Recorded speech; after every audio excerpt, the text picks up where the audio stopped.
The Mediterranean Sea, bordered in the north and west by Europe, in the south by Africa, and in the east by Turkey, Syria, and Palestine.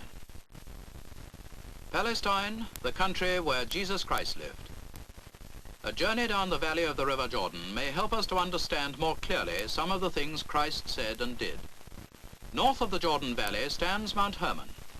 Here our journey begins. We travel southwards to the springs of Dan. We continue south through Lake Hula till we reach the Sea of Galilee, on the north shore of which stands Capernaum, and on the west, Tiberias. The first part of our journey has now been traced on the map. We are going to start near the foot of Mount Hermon. Let us set off. Here, about 35 miles from the seacoast, is Mount Hermon, where the Jordan rises, and where it is said the disciples saw Christ transfigured before them in a vision. From the snows that cap the mountain peak throughout most of the year, many small streams flow down through the foothills to the plains.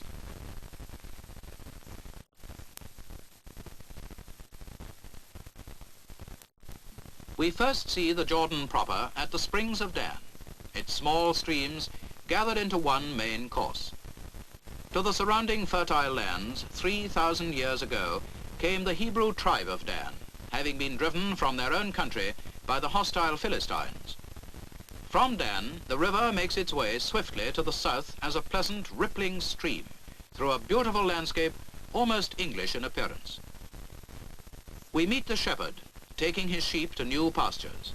He still leads them, as did shepherds in biblical days. The animals learn to trust and follow him.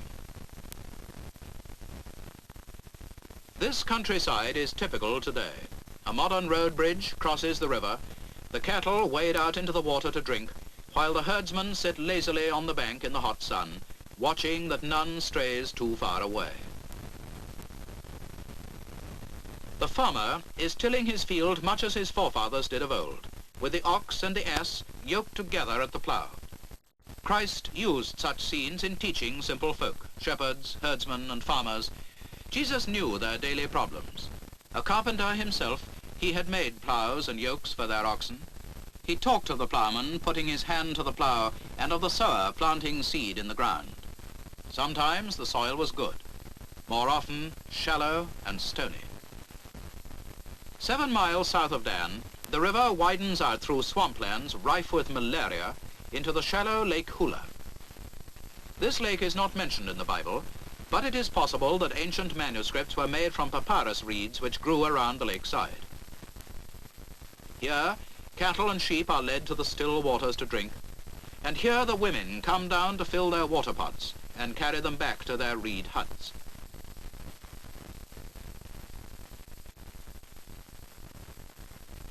Using crude rafts, the men who live at the lakeside punt their way across the water and collect bundles of reeds to bring ashore.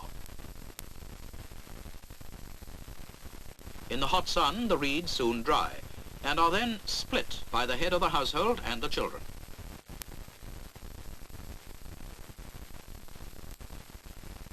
Using primitive hand looms, the women skillfully weave the split reeds into matting. Years of practice enable the weavers to pass the reeds over and under the warp at great speed. Though this method of weaving is thousands of years old, in principle, it is the same as that used in modern machinery. The matting is used for walls of huts, for floors, and for beds.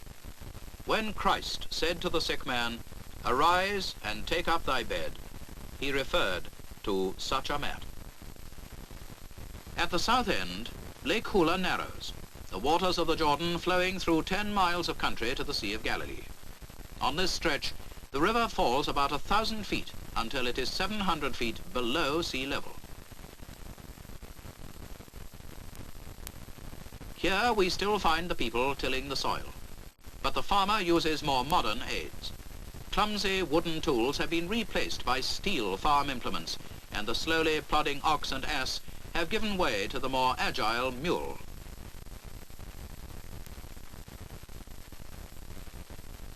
Leaving the river and taking to the road, we come to the north end of the Sea of Galilee. This is a very interesting part of our journey, for here Christ began his ministry. By this lakeside, he often walked with his disciples and taught the crowds. Here, traditionally, he fed the multitudes with loaves and fishes that a boy brought with him. Near the lake stands the Mount of Beatitudes, where Christ preached his great Sermon on the Mount.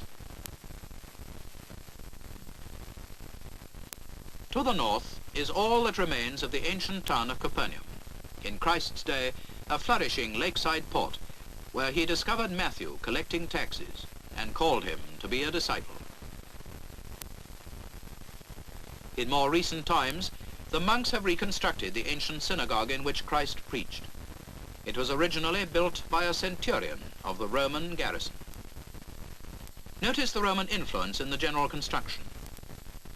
The sculptured stonework of the pillars, and the five-pointed Star of David, the symbol of the Jewish religion. Around this part of the lake, the wind often sweeps down suddenly from the northern hills, and very quickly the peaceful waters become stormy. But the storms depart as quickly as they come, leaving the waters placid and peaceful again. We recall how Christ's disciples were afraid of being wrecked in one of these sudden storms, but he awoke from his sleep in their boat and stilled the troubled waters. Here also he taught and healed the sick. Today the fishermen still carry on their work as their forefathers did in the time of Christ, fishing from their boats, and near the shore using the ancient throw net, which is carefully folded so that it opens out as it flies through the air. Casting the nets requires great skill. Often these men toil for hours without making a single catch, but like fishermen the world over, they have great patience. By means of weights round the edges, the nets trap fish on the lake bottom. The fishermen eagerly inspect their catch. They place the fish in net bags which hang from their waists. On the lake shore we again find shepherds minding their sheep, as did David, the shepherd boy who became king of Israel. When the grass has been eaten away, they lead the flocks to new pastures, not always easy to find in the summertime. Leaving the northern end of the lake and traveling south, we come to Tiberias, the largest town in the whole of the Jordan Valley, and the only remaining one which flourished in the time of Christ.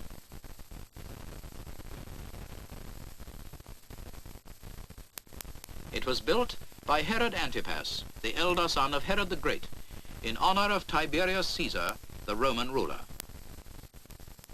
It was looked on by the Jews in Christ's day as a heathen city and therefore to be avoided. No mention is made of it in the New Testament. The remains of the Roman aqueduct that supplied water to the town 2,000 years ago can still be seen.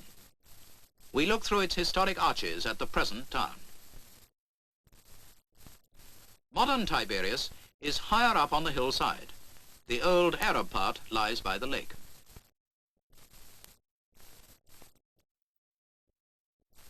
Today, Tiberias is a busy little town of flat-topped houses with its domed mosque rising above the surrounding buildings.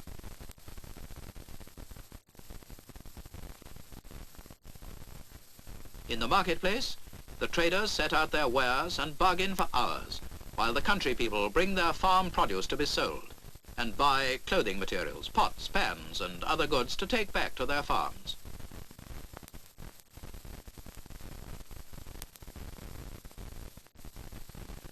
Here they gossip with the townspeople and gather news of the outside world.